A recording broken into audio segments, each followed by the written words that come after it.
back in 2015, I saw the first video of the Kelly Slater wave pool. And it was right at the end of the year, I remember, just before or early summer for us in Australia. And it was an artificial wave like nothing else. Never seen anything of that quality, and it looked like a real wave. All the other wave pools before just looked like a kid's toy park compared to this. And then more and more footage came out, and I started thinking and wondering if ever in my lifetime I'd be able to surf an artificial, good quality wave with a price point that was accessible for majority of us. And this week, we got to surf one. So crazy. I'm still on a high. And I'm stoked that you, Kale, invited me to come along. Thank you so much. Hey, it was amazing. It was so good to have you. I mean, well, I suppose a little bit of backstory. On our last podcast together, we had said like, oh, we should shoot a video together. Yes. And we'd been sort of back and forth for a little while, working it out. And then this came up and I was like, yo, you got to come.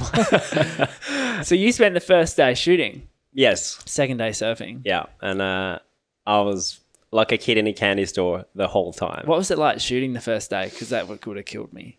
It was fine for me. Yeah. I knew that was what I came down to do. And also I had a bit of an elbow niggle. So it kind of worked out well. I got to rest the elbow a little bit more and have another night's sleep. But I mean, half a night's sleep? Yeah, half a night's sleep was 4.5 hours to be specific. But to be honest, it was, I'd be lying if I didn't say that I was like going a bit crazy inside. I was ready to get out there. But yeah. And hey, Kale, welcome back on the episode, actually. Thanks for having me. First repeat guest. Am I back on rest day? Yeah. So do you want to explain a little bit about what this wave pool is? So URBN Surf is, I guess, like I don't know if it's a subsidiary or it's like a branch off of the Wave Garden technology that has existed in the Basque country for quite a while over in Spain. I think it's in Spain. And that's like a little wave pool there.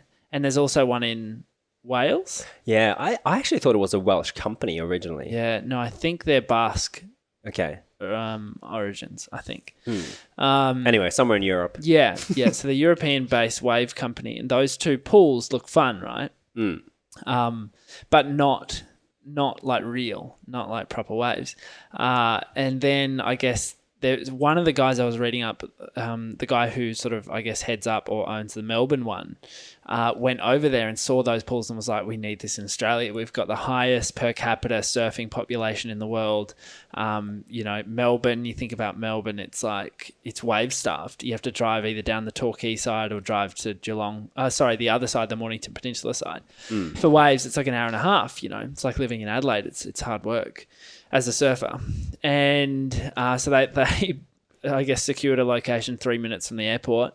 So and clever. have put it, very clever, and put in what is as close to a real wave as you can get really in a pool. I mean, I haven't surfed any other wave pools, but it was pretty darn close to a real wave, and it's like a real proper pumping little beach break wave. Like it's a proper wave. Yeah. So we have a ton of questions from both some of your followers and from like my friends that are surfers. They have so many questions, and we are going to go through all of those. But the first one I want to ask you, Kale, is for you to compare the experience of surfing URBN Surf wave pool in freshwater, an artificial wave, relative to surfing out in the ocean. Because you're a much, much better surfer than me. You're a well-experienced surfer. So what's your take on the difference? I was saying to my friend, I mean, my friend came and met us and had a surf as well, who I grew up surfing with. And we sort of landed on the number that the waves were probably about 80 to 90% of the power that you would get from a real wave, which is pretty close, right? It's darn good. It's darn good. And even like in some of the things we've been saying in the clip, I actually think that could be like an intentional limitation. It's almost like surfing with weights on, I feel like there could be something there where you can deliberately limit yourself so that once you get out in the real waves, you can just lay it on harder. Yeah. And get better. So I think that was the limitation. You could feel that, especially I found on the right. I couldn't just lay out turns how I wanted to do it. I actually fell off a few because I thought the lip was right there, and then you go up to hit the lip and you kind of just like fizzle off the back.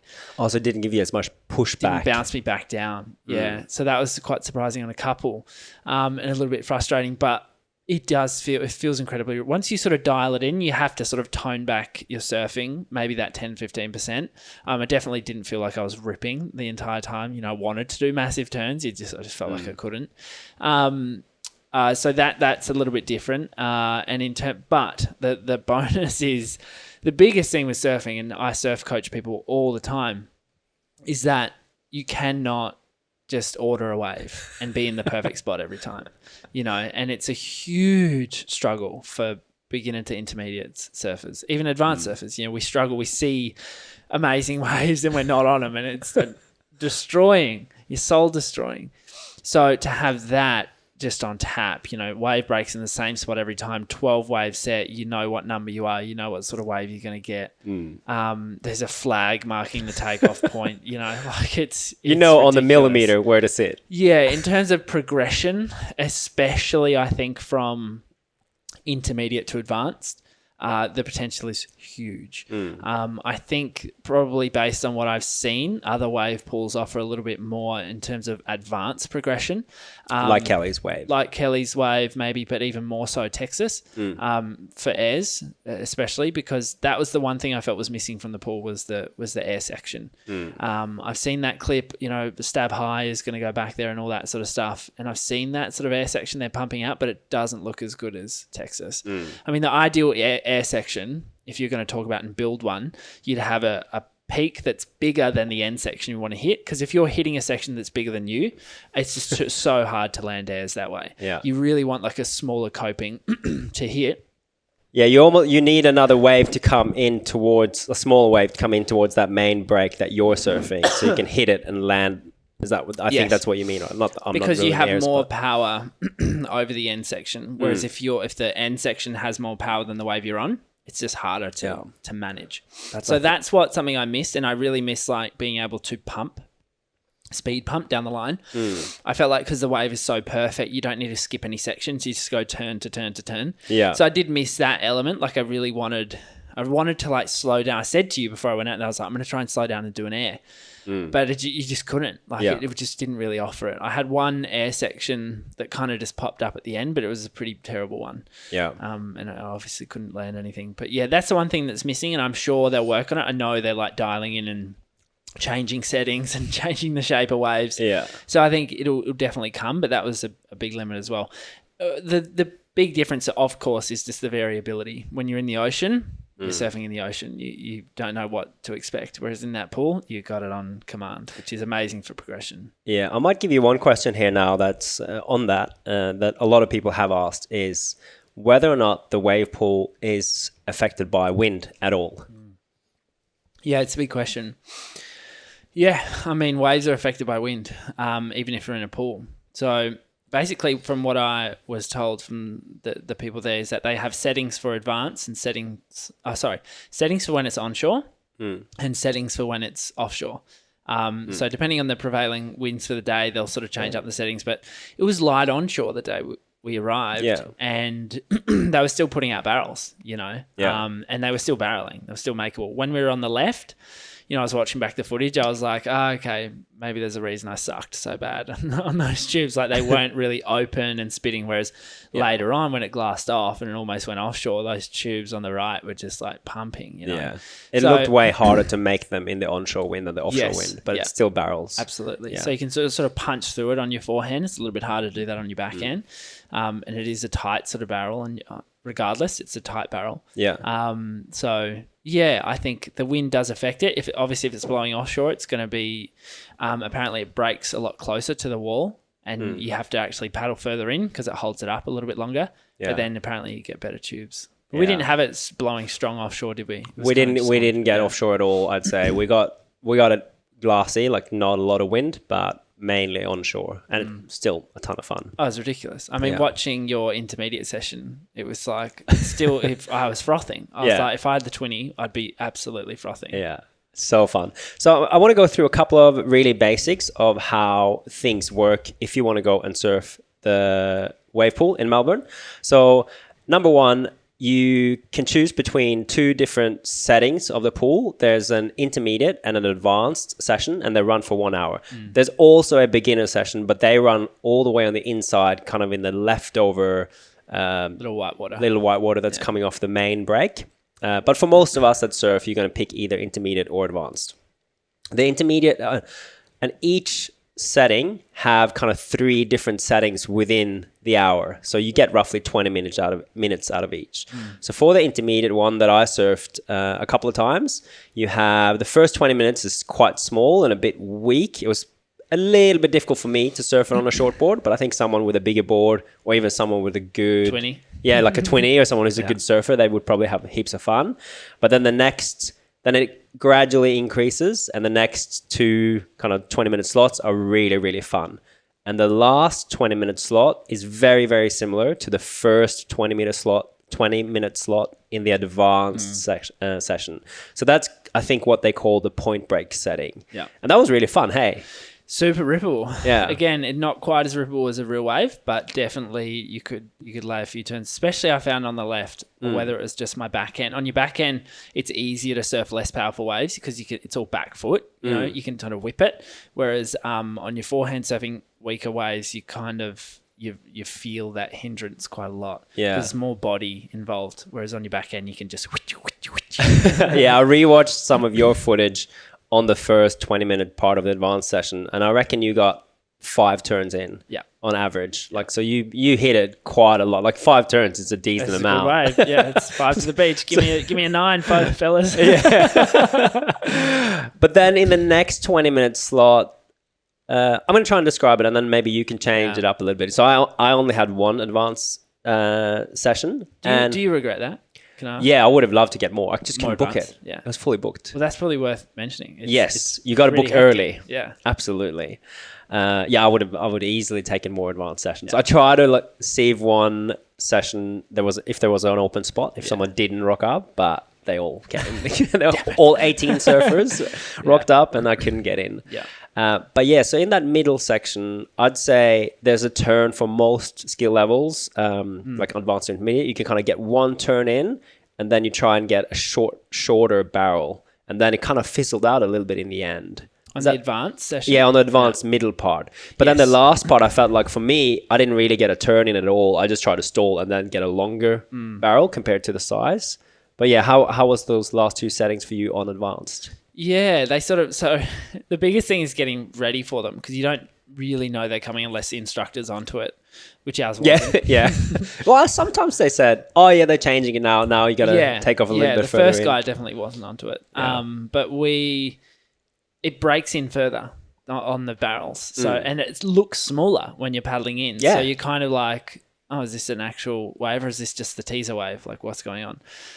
So I actually let one go in that first session. And like controversial. Because I was like, oh, do I paddle in? Was that a wave? And everyone's like, I don't know. And then some guy was like, yeah, go in. And then like no one paddled over for the next one, so I just went and I felt horrible. But anyway, I apologize to everyone. And fully barreled. I think there was one wave where there were a couple of ways where I got tubed on the left. But again, not all of them barrel the same. That's the thing. It's not like 12 waves exactly the same long tube or whatever. I found that like first, second, third wave had like a pretty makeable clean barrel.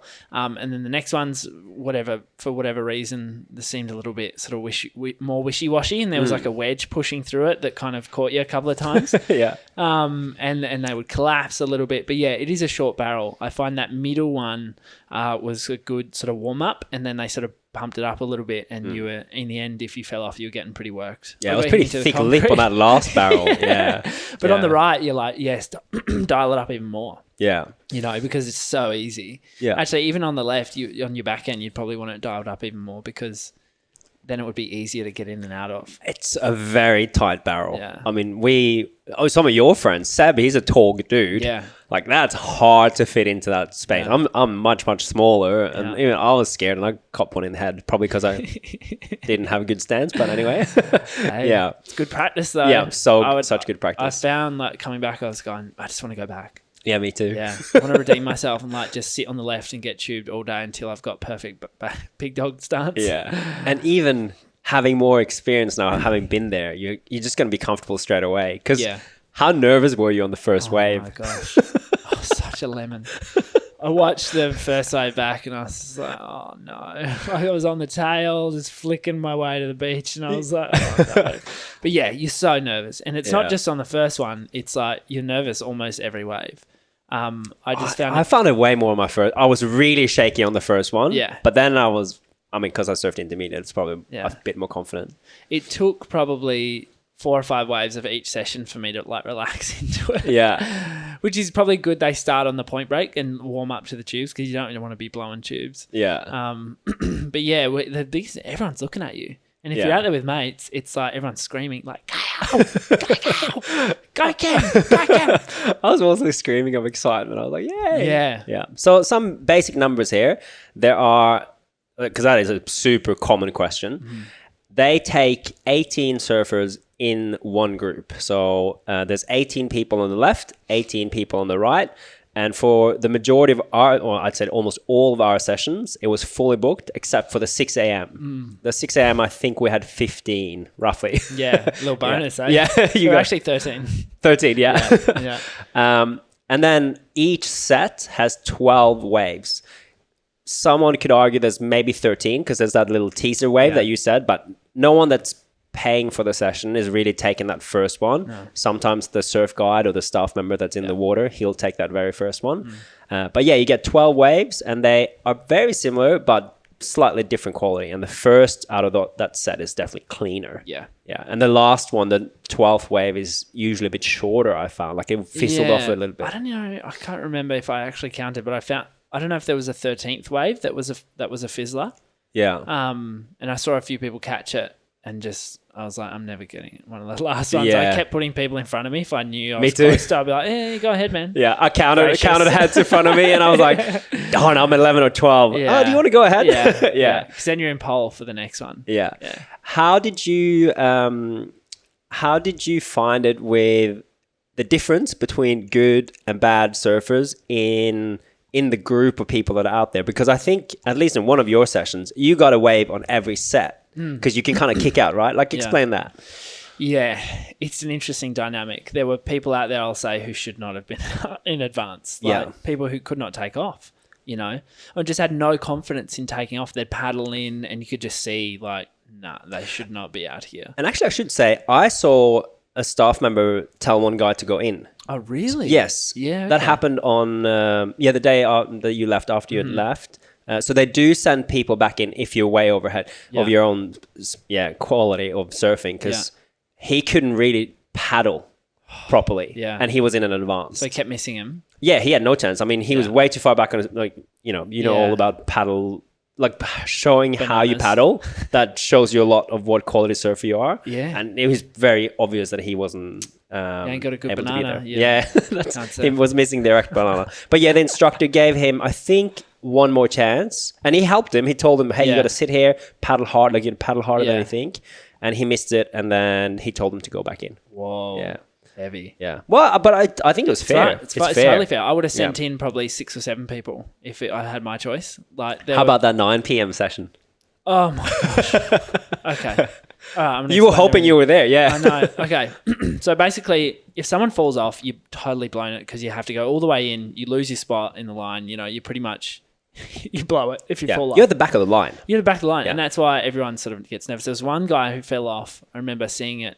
And his board was just constantly whacking into the wall like the whole way through. And he was just not aware enough to grab his board. He was just too scared and just kept ducking out. Every time he ducked under, the wave would pick up his board and whack it against the wall. So we were just hearing like boom, boom, boom, boom, boom, the whole way in. It was crazy. And everyone was just kind of going, ooh. It was like every wave that happened. But the carnage, I think, happens when someone falls off and they try and get back into the line. Yeah, and don't they paddle go up to the shoulder. That's the thing. You have to, unless you're a really strong paddler and you're already halfway there, just don't do it. Because I tried to do it a couple of times and only just managed to get out the line of the surfer. I tried too. I got told off by the staff member because you can't do it. Yeah, so it's a little bit tricky. Yeah. And I get it because you want to get back out there and get a wave. Well, and in the ocean you would do it. Yes. Yeah, but it doesn't work the same. You have to go in the white water because the current, you won't be able to see this in the videos, really, the current is so strong. Hardest part of the whole thing. You're trying to paddle out onto the shoulder and the current is just pulling you back in. If you can't paddle strong, you ain't got no banana.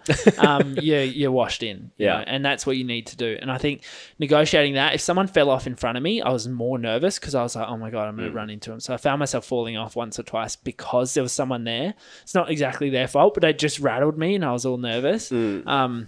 So I think that was sort of something you had to negotiate. But at the same time, if there's a bunch of people who just shouldn't be there and falling off all the time, they have to go in. You're picking off their spot. Because what I was trying to do, if I got tubed or I finished a wave, I'd be pumping my way to the shoulder as far as I could to get back in the rip and get back out there before them. So you kind of can overtake like 4 or 5 people. And that's when I had those sessions where I just didn't miss a set because I kept overtaking people who were falling off or, paddling slow or whatever. So even with 18 surfers and 12 waves per set, you basically got one every set. Yeah, pretty much. Yeah.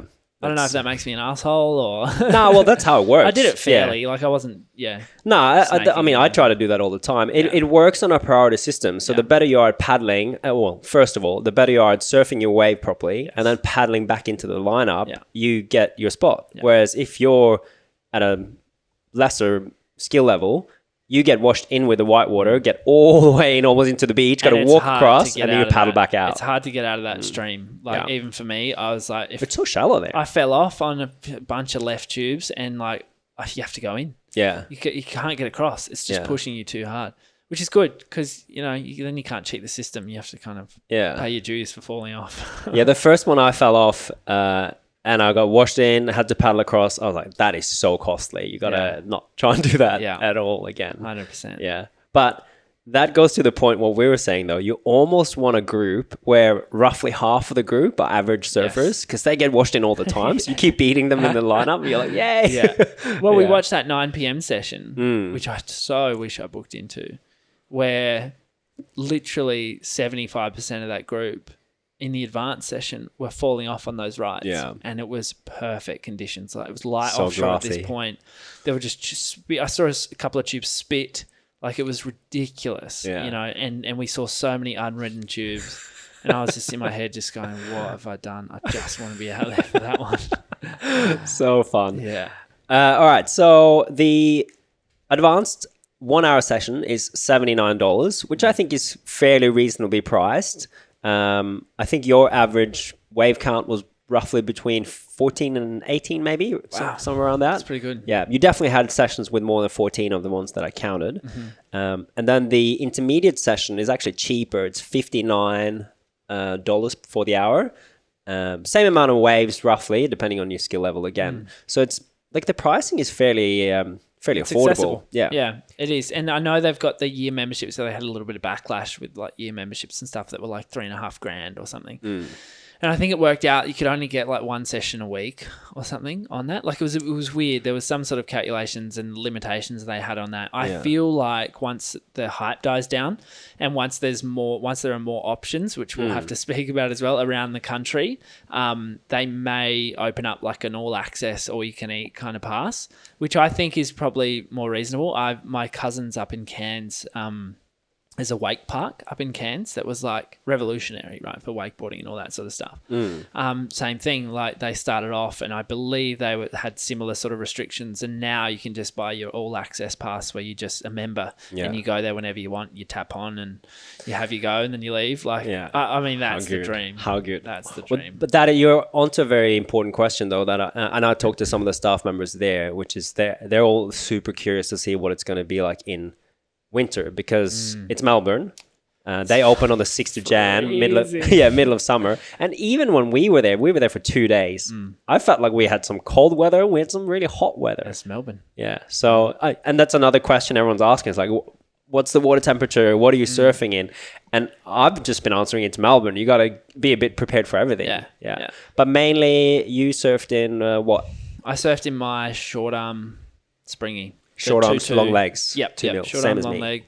Yeah. It seemed like it matched the weather pretty closely. There were guys in boardies, and I felt like you could have been in boardies because you paddle so much. Yeah. And, you do pump a lot of blood. But I think as soon as it gets cold, it's a smaller body of water comparatively to the ocean. So the ocean takes a while to cool down and warm up as the seasons change. Whereas that body of water, it's small enough to just go with it. So I think as soon as it starts getting cold in Melbourne, that water's going to drop. And because it's fresh water too, I feel like it's going to drop to, I don't know, it could drop to like 7 or 8 degrees. We saw they're building hot tubs. Yeah, they were actually meant to start running this week, they said. So they were a little bit behind, but the hot tubs are already there. Warm. Yeah. So the water temperature when we surfed was roughly around 18, 19, I'd say. So. Yeah, the 2 mil was perfect. More than enough. Yeah. And from what I don't know, but from what I understand, they're not really going to heat the water there. No. In winter. No, I guess it's not they're going to be a not. heated pool. I mean, I would. I'd just do it solar. They've got a lot of space. Yeah. I feel like you could just pump, a couple of degrees into there, just with solar, just to sort of keep it a little bit warmer. Yeah. But at the same time, it's probably going to limit the crowds quite a lot. I'd go. I'd just, pull out the gloves, the booties, the hood. But 7 or 8 degrees, that's different. I grew up in Adelaide and, on stormies, like it was probably the coldest water in the state because we used to get all the rain runoff. I'd say it was 12, 13 minimum. Yeah. Take another 4 degrees off that. I don't know if it all feels the same once it gets that cold, but... Yeah. I surfed down in Turkey for a bit when I lived in Melbourne and there was hoodies and gloves and it's so cold. Yeah. But I mean, I guess it depends as well how they do financially and if they really got to ramp it up during winter, they'll get... I'm sure they're doing pretty well right now. I think so too. I was trying to do the numbers, if they get roughly around 40 grand in admissions every day, but you don't know their overheads. Yeah. Like they can be huge. I'm sure they're big and staff and I'm sure it's been a huge investment like land and all that sort of stuff. So but good on them. Yeah, it's fun. Pretty cool. Yeah. All right, before we go into the questions, let's talk about what's happening in Sydney because both you and me live in Sydney and we want to kind of head back and surf as quick as we can to the Melbourne wave pool, but there's exciting plans in the future, yeah? Yeah, so it looks like they're out at Olympic Park where I guess some of the destruction just happened where they pulled down a bunch of stuff. I think URBN Surf are opening up a wave pool there. On the website it says 2021 or 2022. Yeah. Which is pretty cool. I guess that's from the northern beaches, like an hour and a half? Yeah, depending on traffic. Traffic could be 1 hour and a half to 3 hours. Yeah. Depending on when you go. But yeah, I mean, I'm lucky I can pick my times. Yeah. It's only take me an hour, but... And I'm sure they'll be fully booked there in no time as well. I'm Same sure as they Melbourne. will. Yeah. It's just, I mean, if they were... Yeah, I should probably just send me a little trial spot, I guess. Yeah, we can come and make another video there. Yeah, because I mean, I talked to a lot of the surfers in the same group as me in Melbourne, and there were people from everywhere. Yeah, like there's Ryan from the sunny coast. I think Ben was from the sunny coast as well, and there were a bunch of girls from Perth. Like people fly because it's so close to the airport. Yeah. People just fly in, take a 4-minute Uber, and they're at the wave pool. And we stayed at Quest, which was 4 minutes away as well. Yeah. And the Uber to the airport from the thing was $12. Yeah. From the URBN Surf. So it's just so easy. So the only challenge is to get an Uber that'll take your board bag. I just don't tell him. I'm not telling him anymore. The only reason I told when I was with you and I said we've got surfboards is because there were 4 boards. Yeah. And I two was big like, bags. It could be annoying. Yeah. But even still, they're just, isn't it so funny? They rock up and they're like, no. You're like, come on, just fold the seats. Not a big deal. Yeah. But they're going to have to deal with that a lot more. I feel like URBN would make a lot of money by opening up a shuttle service. Yes. I mean, and I would guess that's probably something they look at down the track. Just buy a van. Yeah. Every hour. They're still developing lots, right? Yeah. Like they're building a big bar there, a restaurant. It's 3 Blue Ducks. Yeah. That's right. So that's from the farm, Byron Bay, which is going to be amazing. Like the best, one of the best places to eat in Australia. 100%. That whole place is like Disneyland for adults. It's Disneyland for any surfer. Yeah, it's so fun. All I'd want is just to somehow get in there and just get my little mitts in there somehow so I can have a whole day and just eat good food, sit in the hot tub, go get tube, come back. Yeah. Hey, in hindsight though, when we talked about the boards and the hassle of getting that on the Uber, would you rent a board there? I wouldn't. It's sort of like you speak to cyclists and they kind of go like, no, we travel with our bikes everywhere because they're their bikes, you know. But that's very close. Like I would be very easily convinced, I would say, to just use one of their boards, because I felt like when I look back on it, just with that decrease in the sort of wave power that I felt and the fact that I couldn't do any airs anyway, I feel like I'm upset I didn't use my 20. But the reality is you can't really swap boards mid-session without losing a substantial amount of waves or time in the water. So I would have loved to have tried both. I would have loved to have had the Raptor for a bit, my thruster, and then gone and grabbed the 20 and take that out there. And I'm a little bit sort of upset that I didn't try anyway. But at the same time, you felt like you just had to commit to the whole hour with the board. Yeah, you have to commit. I think I'd love to see what boards they had. The guys who I saw with boards looked like they had some pretty good boards. Yeah, your mate had looked like a brand new Almeric Fevers, like a Spine Tech. Yeah, like proper boards. Yeah, and it was $20 a day to rent the board. $20 a day, that's nothing. Or $15 per session. Yeah. So you've just rented for the whole day. Yeah. And I mean, that's cheaper than taking a board back from Sydney. The only thing is, and especially, going someone like Jetstar or whoever's going to charge you copious amounts of money just to bring your board on. The issue is that if you damage the board, it's $150, regardless of how bad the damage is. Yeah. So I think that's a little bit silly, but I understand that they sort of need to just set some blanket rules.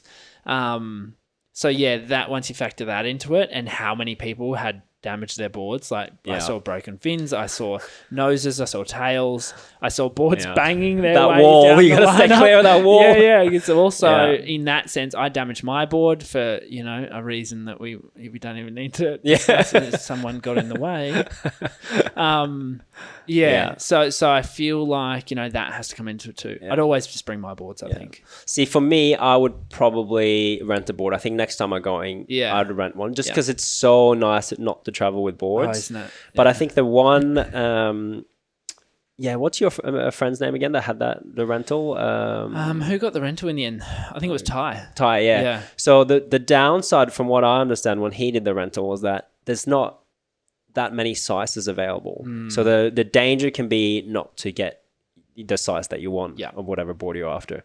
But I mean, and hopefully a Waco opens there or something too. That'd be perfect for them. I feel like that'll step on their toes. Yeah, maybe they're trying to get money out of there. And to be honest, like a Waco, I think it still needs a lot of work. Yeah, I loved it in the beginning. That was a great deal for me. I was taking our board to the left, right, and center. The concept's amazing. Yeah, love the concept. But I went to Torquay for work midway through the year, and I wanted to get a board from a Waco. And it was $70 for a day or something, which is pretty expensive compared to $20 a day at URBN Surf.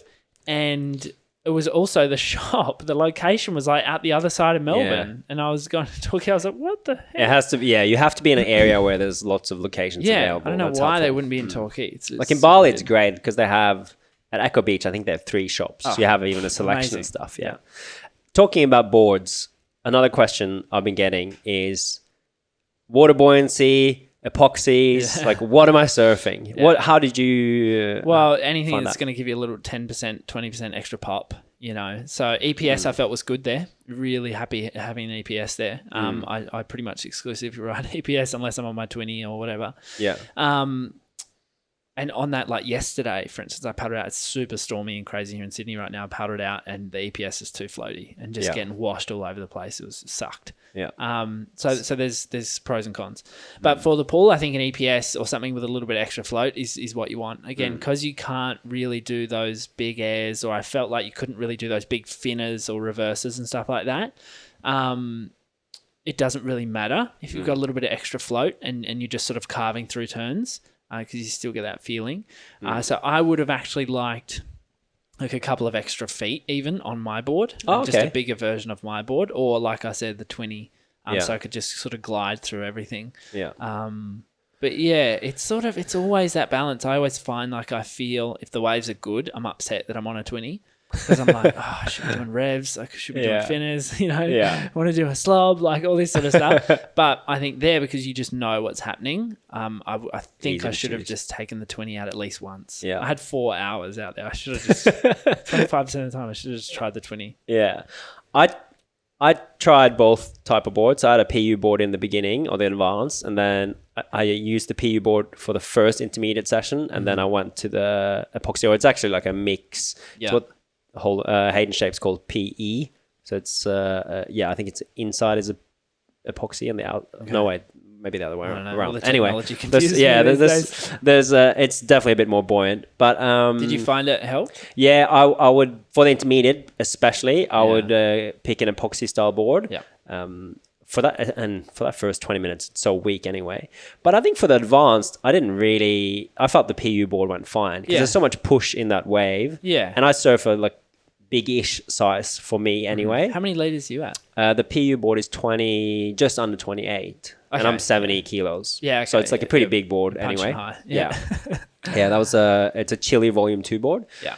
And that went fine. I think if anything for the advanced session, almost more importantly, I think you want a board that fits in that tube. Yeah. For me, that's so tight. No, you definitely need a small board, and such an easy takeoff. There's no real reason to be on a long board. Yeah. In fact, I saw guys struggling on longer boards. So yeah. And I don't think a Mao would be I don't know if you're allowed to surf Maos out there. Surely not on an advanced. On the intermediate, that's fine. Like they're dangerous. There were people on Mals, mini Mals, yeah. But they were foamies or actual boards? I'm pretty sure I don't know. I didn't see them up close, but I think they were normal boards. Yeah, right. Yeah, I think that was massive liability. Yeah. As long as the thing is though, with that, as long as the person surfing is fine to like go along the wall, like their surfing doesn't necessarily affect me, which it can do in the ocean for sure. Yeah. But if they miss their wave, they wipe out and they just roll along the wall there, they're out of my way anyway. Yeah. It doesn't really matter. Well, there was that one guy I filmed you though when he was like right in he was right in front. Yeah. And they just karate kicked off. Yeah. I was trying to karate kick him. That was funny. Yeah.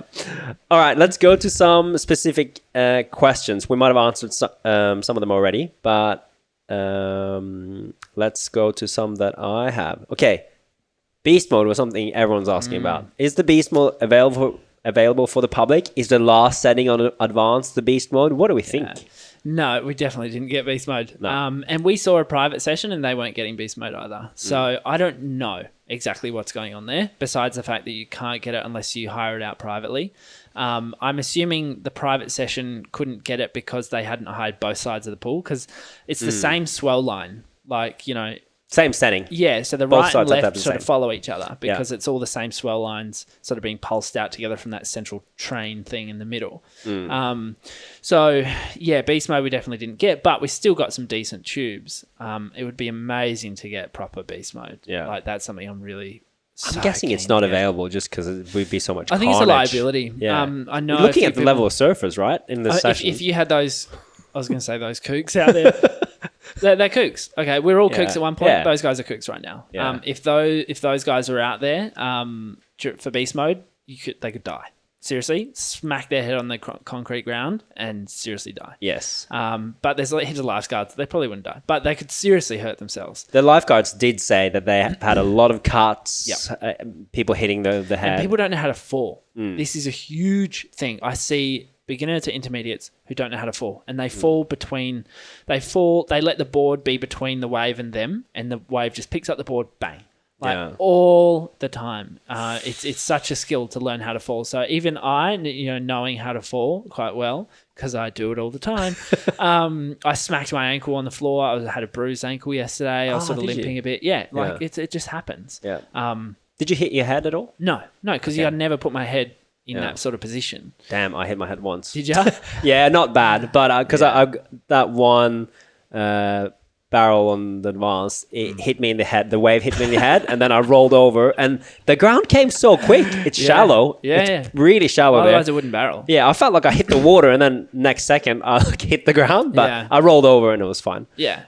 So that's the thing. I think I do understand why they don't have beast mode, but there has to be a way. I don't know how they're going to navigate this. I'm sure they're thinking about it to vet surfers before they go, and then say, okay, yes, you're permitted to surf beast mode. Maybe it is like you've been there and an instructor says, yep, you're good enough to surf beast mode. But surfing ability is just this long spectrum. Yeah, it's not black and white. It's not black and white, so. They do have staff members out there though, and I guess on Beast, if they have a Beast mode session, something that's higher than advanced, they can start again with, the earlier tube sessions. And if the staff member that's in the water sees that people aren't up at the skill level, they can just say, hey, you have to go back in. Yeah. Because I think that's great that they have that person out there. I think they need a beast session, one beast session a day. Yeah. Where you get proper waves or something, one a week. Or, because that would get so many surfers booking in for it though. See, I would actually love just to surf a whole hour with the point break session. So the biggest wave they had without barreling. That was so fun. Like that was insanely fun for me. Yeah. One thing I'd like as well as that, would love the idea of repetition too, to work on some stuff. One thing I'd also like is a random setting. Whoa. Where it's like point break and then it's like tube. Point break, tube. Okay. Tube, big tube, point break. And it just surprises you and you actually have to be dialed in and read the wave for what it is. Yeah. I think that would excite me a little bit. It'd keep it really fresh. I didn't get bored one bit, but the novelty started to wear off, where I went from going like, holy shit, this is amazing, to like, I know it's coming. I'm going to be like, razor sharp. I know what I'm going to do on this one. It kind of switched for me. And it became procedural as opposed to experiencing it more. So I feel like, to keep that flow and really find that you could do a random setting, it'd be sick. I know what you mean, because after I ate shit on like 5 barrels in a row, I was like, what is going on? Give me the point break. Go back to point break mode. So funny. All right. We went through water temperature. I would just be prepared for anything because it's Melbourne. Yeah. I mean, in summer you don't need a steamer, but just look at the weather before you go. Yeah. Wave size. How would you describe the size of the wave? So intermediate looked to be 2 foot.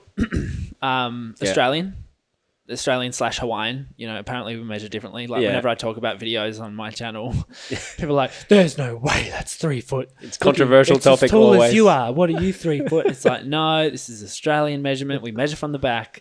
So I'd say intermediate is 2 foot, then pushes up to 3. Advanced is 3.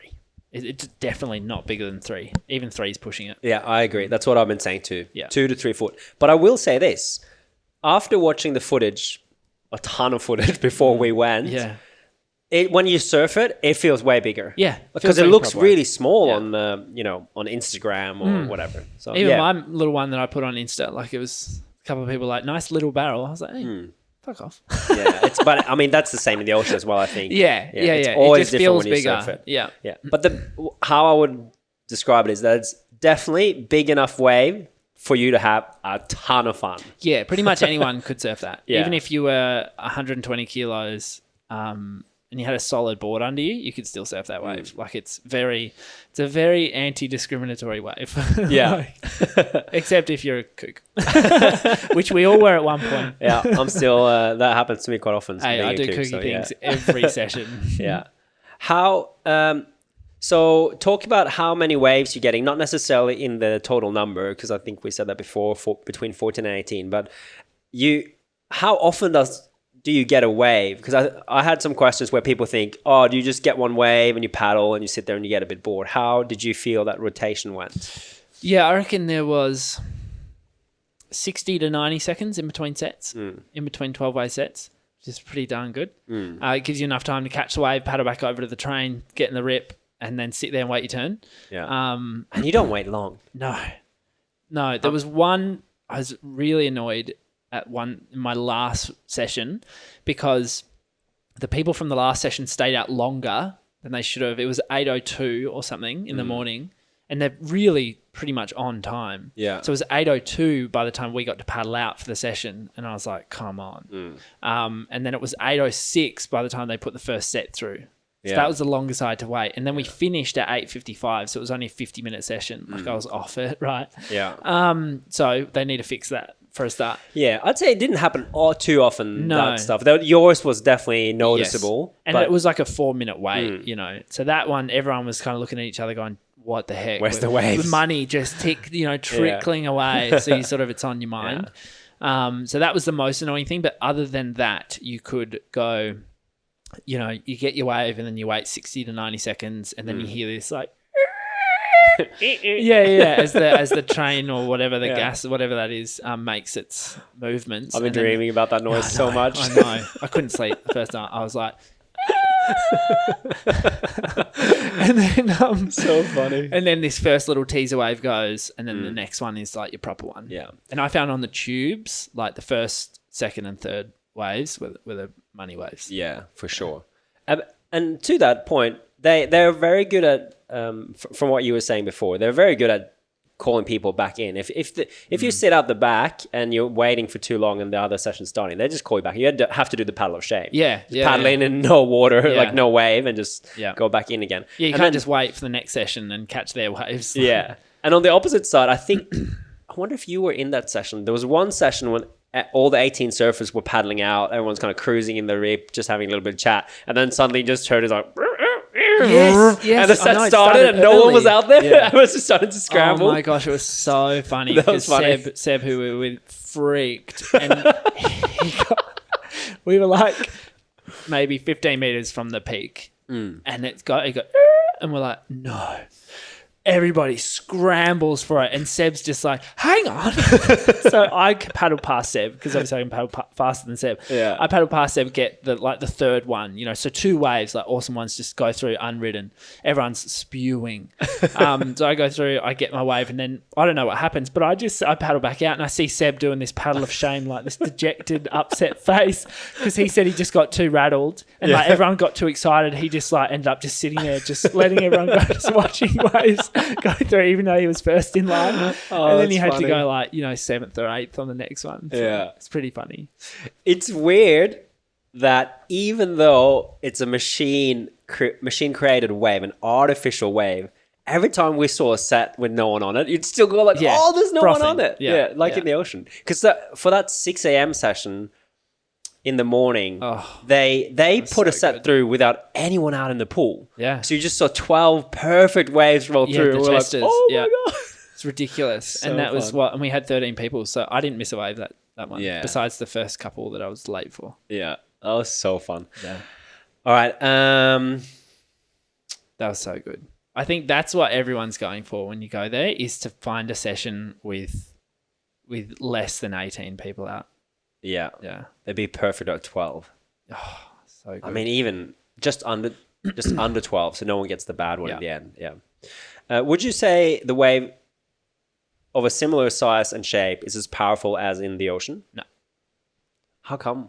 I don't know, but I've had waves at Lennox or waves at Whaley that are 3/4 the size with the same amount of power or even more. It might just be shape and everything, all that variation. But yeah, I've done way bigger turns in the ocean that I couldn't do in that place without doing a big speed pump, which you can't do, because if you did a big speed pump, you're way in front of it. Yeah. So yeah, that was the hardest thing. It is definitely different buoyancy. Yeah. I didn't feel it so much when I was surfing on the wave, but I feel the difference in buoyancy when I was paddling and I was starting to get tired because I felt like I was sinking more. Like my paddling got worse. I didn't feel that. I felt it when I was standing up on the right, mostly. The left, I felt it maybe a tiny little bit. I probably wouldn't have looked for it. Yeah. But the right, definitely. I just felt like I was taking off late by the end. I was like trying to do everything that I could to be able to do a big turn, but they were always an undercooked wrap. Yeah. Yeah. I will say this as well. The water feels, of course, very different to the ocean. Every time I surf in the ocean, it's so refreshing and you feel like you're getting grounded and you're in the ocean, like in Mother Nature, basically. Whereas we're in a pool where it's like a slight chlorine taste to it, and it's not the same kind of. And you're coming out with feeling. water in your nostrils, and you're getting tap nose, and it's just different. You know what it felt like? It felt like training. It felt like going to training. Yeah, a little bit. But in the best way possible. So fun. The funnest training session ever. I will actually say this too. I just remembered. I wear contact lenses. Oh, interesting. And that's not really an issue in the ocean at all, except, of course, I can't open my eyes underwater. Yeah. But in that style of pool water, that lightly chlorinated water, sometimes when I was on a wave and I'd get a water drop on my eye, it'll shift my contact around a little bit. So I had to like close one eye and like try and like make sure I didn't lose it out there. So if you're wearing contacts and you're going to surf the pool, I would bring spares for sure. Because I think it would be way easier to lose them there. Yeah. My brother used to wear contacts in the water, but I think he had his eyes lasered instead. Yeah, it's in the ocean. It's generally fine. Yeah, okay. I think I've lost one once. Yeah, but nothing else. But I was really worried in the pool because every time I came back in, I was like blinking my eyes. it didn't feel overly chlorinated. No. We should say that. Yeah, No. it wasn't like this pungent smell that you get when you walk into the aquatic center. You know? Yeah. Okay, some more questions. Let's see. What did we have here? How many? Oh, yeah, this is one. Is it competitive in the lineup? I found there were a couple of people who are too hustly. You know, I think everyone should sit back and be patient and wait their turn. Yeah, did you get crammed up in the corner a bit sometimes? A little bit, but Yeah. there were a few times where, you know, technically I would have been in front of someone, and just because I got the wave after them, they would paddle around me and just go and wait in front of me. You know, like, there are a couple of dudes like that, and I was just, you know, you're never going to be like, unless that puts you out of the line. Like I might have moved from 5th to 7th or something, and I don't care because you're still going to get a wave regardless. Yeah. But that was annoying. You know, so and you don't say anything because it's such a tight, intimate sort of lineup. So it depends who you're with, as always. Yeah. But it's very well monitored. You can hide away doing it in the ocean. You know, like I often, if I see someone's totally out of position for a set, you know, I'm not going to sit behind them and give them their turn. Like I'm going out to the peak, you know, because chances are they're not going to be in the posse anyway. Yeah. Whereas there, because the position is so consistent, people know where they've got to be. Yeah. So there's just less room to hide and less room to sort of navigate. You kind of just have to sit there, pay your due and wait your turn, which is nice. But I also, you know, I like being able to navigate a lineup successfully.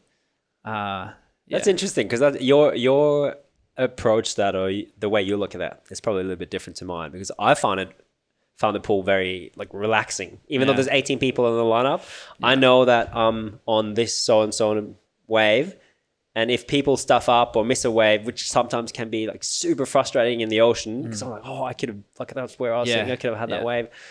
You're stoked. It was so easy in the pool. I know I'm just getting on that one, and as long as they don't, you know, completely fall off badly and they're in my way, I know I'm getting a wave and it's fine. Yeah, I probably have that mindset because I know that I can navigate my way around the ocean a lot better than a lot of other people.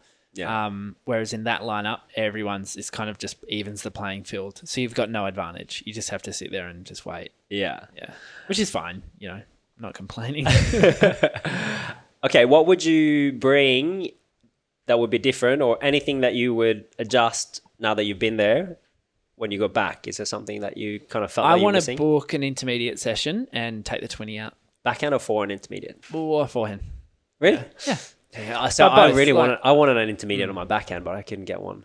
I wouldn't mind, to be honest. I wouldn't care.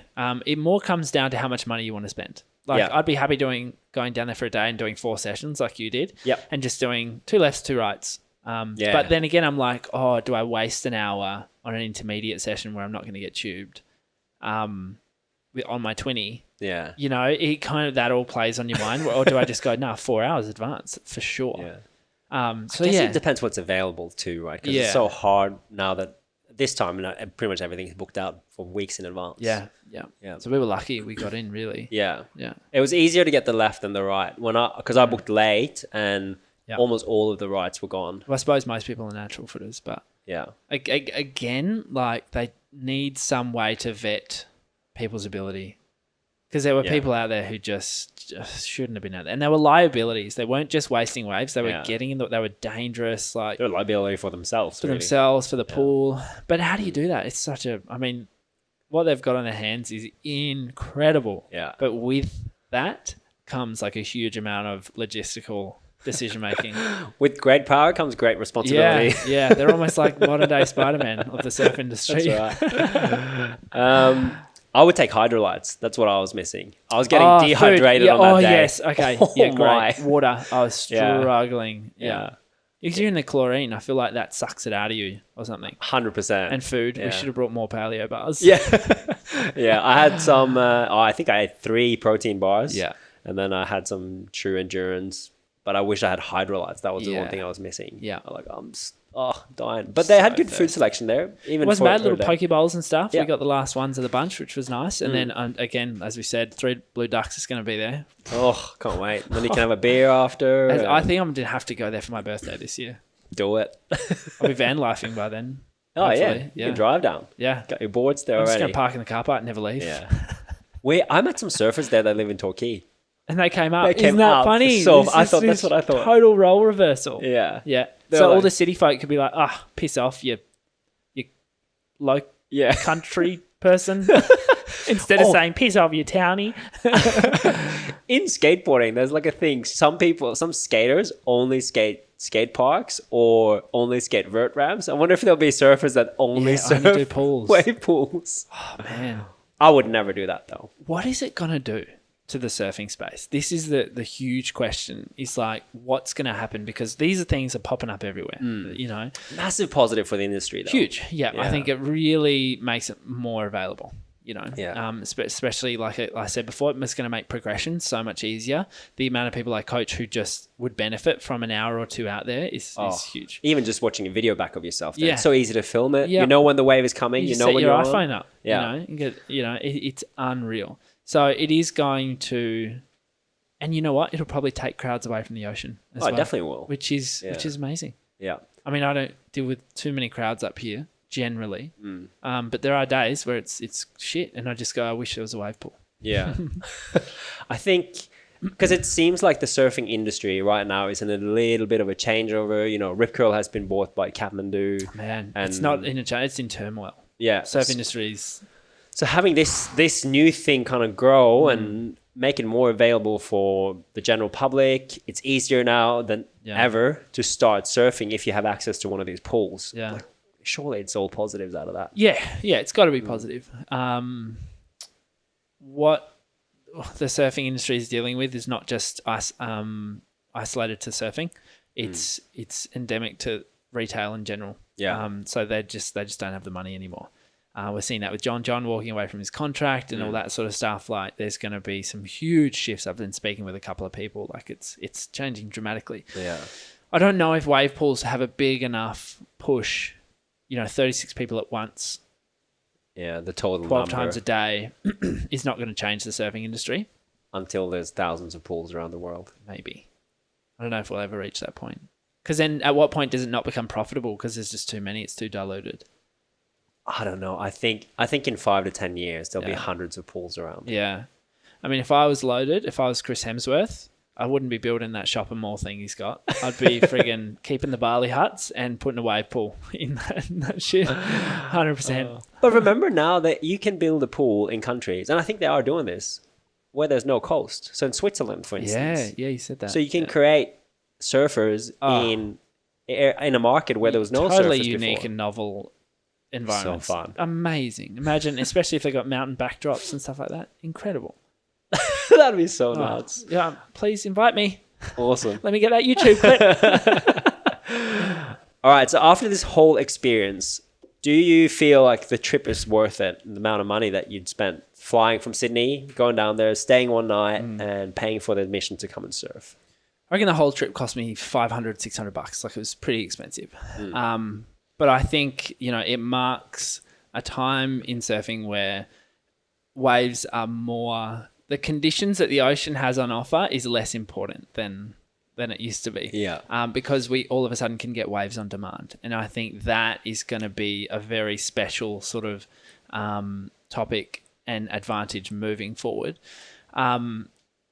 Would I do it again? Yes, absolutely. And I would fly from Sydney to go and do it, especially if I could do it with friends. I think that was one of the best things about it, is that you get to watch and be with so close to your friends as they're taking off on waves. You get to, play and watch them fall and laugh, and all those sorts of things. So $500 or $600 for essentially what is, let's say, 14 waves times 4. Yeah, you're at 60 waves, so roughly. 56 waves. What's that? That's about $10 a wave, let's just say.